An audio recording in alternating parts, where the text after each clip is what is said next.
Bonjour à toutes et à tous.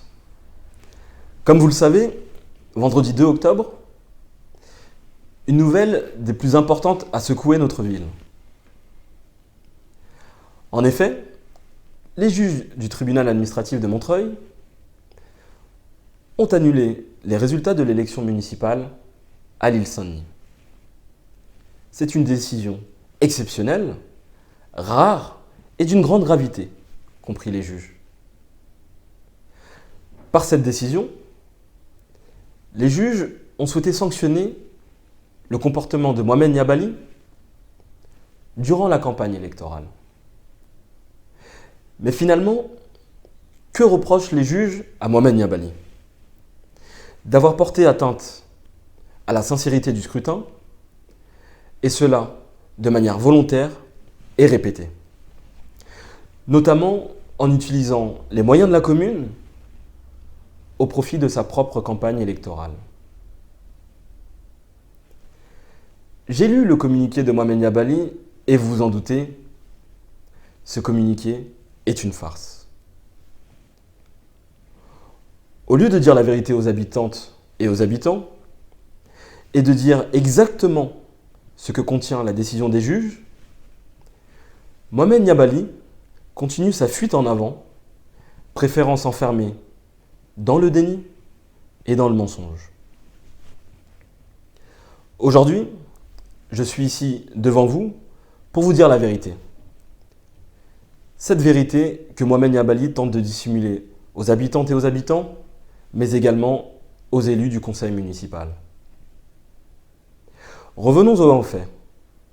Pourquoi les juges ont annulé le résultat des élections municipales? Tout simplement parce que Mohamed Niabali a violé le code électoral. Ce code électoral qui garantit le bon déroulement des élections en faisant respecter deux principes essentiels à la vie démocratique. Le premier, celui de garantir que les candidats sont traités équitablement et qu'aucun candidat n'est favorisé par rapport aux autres. Le deuxième, préserver le fait que les candidats ne bénéficient pas des moyens, les candidats sortants ne bénéficient pas des moyens de la ville dans leur propre campagne électorale. Et durant cette dernière campagne, Mohamed Niabali a enfreint délibérément ces grands principes. Et c'est évidemment cela qu'il ne veut pas que vous sachiez. Tout d'abord, les juges ont constaté que Mohamed Niabali a utilisé le journal municipal pour faire la promotion de sa propre campagne. Les juges citent précisément deux numéros du journal Notre Île, dans lesquels il évoque à la fois sa liste, mais également son action. Vous le savez, le journal municipal est le bien commun de toutes les îles-dionysiennes et de toutes les îles-dionysiens. Il est financé par les impôts des habitantes et des habitants, de tous les habitants. Évidemment, le journal n'appartient pas à Mohamed Niabali, mais à ses habitants. Ce fait est finalement extrêmement grave. Mais malheureusement, ce n'est pas la chose la plus grave qu'ait faite Mohamed Niabali au cours de cette dernière campagne. Mohamed Niabali vous ment effrontément en prétendant qu'il a été sanctionné parce que la commune aurait distribué des chèques alimentaires, d'ailleurs comme d'autres communes voisines. Laisser entendre que les juges ont sanctionné la solidarité est évidemment irresponsable. Jamais les juges n'ont sanctionné la distribution des chèques alimentaires, qui, comme je vous l'ai dit, a été faite dans plusieurs autres villes. Dire cela est une manipulation des habitantes et des habitants à des fins abjectes. C'est même du populisme. En réalité, les juges ont sanctionné la distribution de chèques alimentaires jusqu'au dernier jour de la campagne électorale. Ce que disent les juges, c'est que Mohamed Niabali aurait dû distribuer ses chèques alimentaires à un autre moment. Et qu'en les distribuant la dernière semaine, il en a tiré un avantage au profit de sa campagne. Car évidemment, distribuer des chèques alimentaires à la population la semaine d'un vote n'est pas neutre et a des incidences sur la sincérité du scrutin. Personne ne peut nier que cela peut influencer un vote. Enfin, sur le dernier sujet, le stade. Encore une fois, Mohamed Niabali ne vous dit pas la vérité. Il ne dit pas la vérité aux habitantes et aux habitants et aux élus du conseil municipal. Les juges n'ont évidemment pas sanctionné le projet du stade comme l'affirme Mohamed Niabali. Ils ont sanctionné le comportement irresponsable qu'il a eu dans l'utilisation du projet du stade tout au long de sa campagne. En effet, Mohamed Niabali a voulu utiliser le projet du stade dans sa campagne électorale et les juges l'ont sanctionné très sévèrement.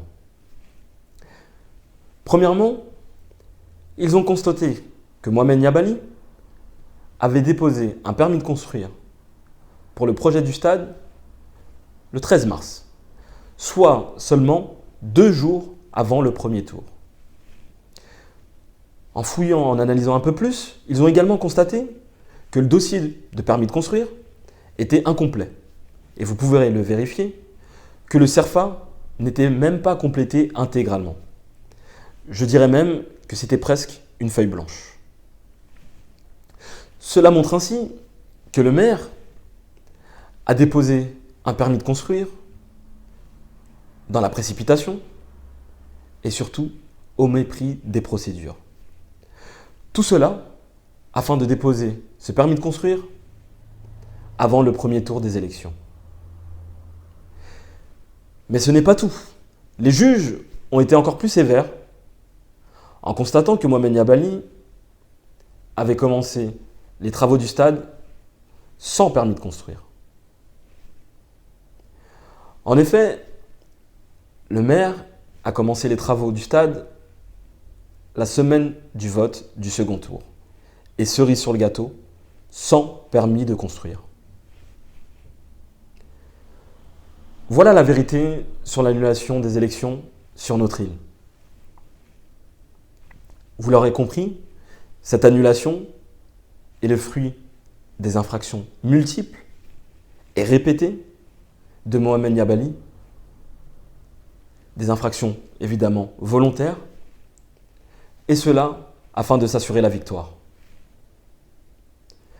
En tant que citoyen, j'ai porté dès juillet cette affaire devant les juges, car la fin ne justifie pas les moyens. En tant qu'élu, en tant que maire évidemment, on ne peut pas transgresser impunément le code électoral et les lois pour gagner une élection. En tant qu'élu et en tant que citoyen, c'est le sens de mon engagement en politique. Être au service des habitants et des habitantes, dans le respect des lois, pour préserver la confiance dans nos institutions. Pour autant, cette affaire va au-delà des élections.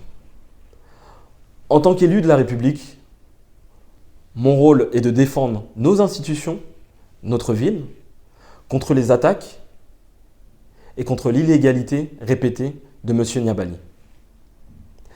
Dans cette affaire, il n'y a pas eu de complot ou d'acharnement contre Mohamed Niabali. Justice a été rendue. Et elle a été rendue au nom du peuple français. C'est-à-dire au nom des habitantes et des habitants de notre île. Montrer la justice du doigt, comme le fait M. Mohamed Niabali, c'est finalement mépriser les habitants et les habitants de notre île. En dévalorisant ainsi la justice, M. Mohamed Niabali affiche finalement enfin sa proximité avec la France insoumise et surtout sa relation conflictuelle avec nos institutions républicaines. L'ensemble des éléments que j'ai cités sont dans la publication du jugement. Publication du jugement qui est évidemment accessible de manière publique. Vous trouverez d'ailleurs tous ces détails sur ma page Facebook. J'invite donc chaque habitante, chaque habitant, chaque élu du conseil municipal à se faire sa propre opinion en lisant la décision des juges. Et enfin, j'invite toutes ceux et toutes celles qui aiment notre ville, qui aiment notre île et la vérité, à me rejoindre. Comme le premier jour, je reste et resterai déterminé à m'investir pour notre île et pour le bien-être de nos habitantes et de nos habitants. Je vous remercie de m'avoir écouté et je vous souhaite à toutes et à tous une agréable semaine.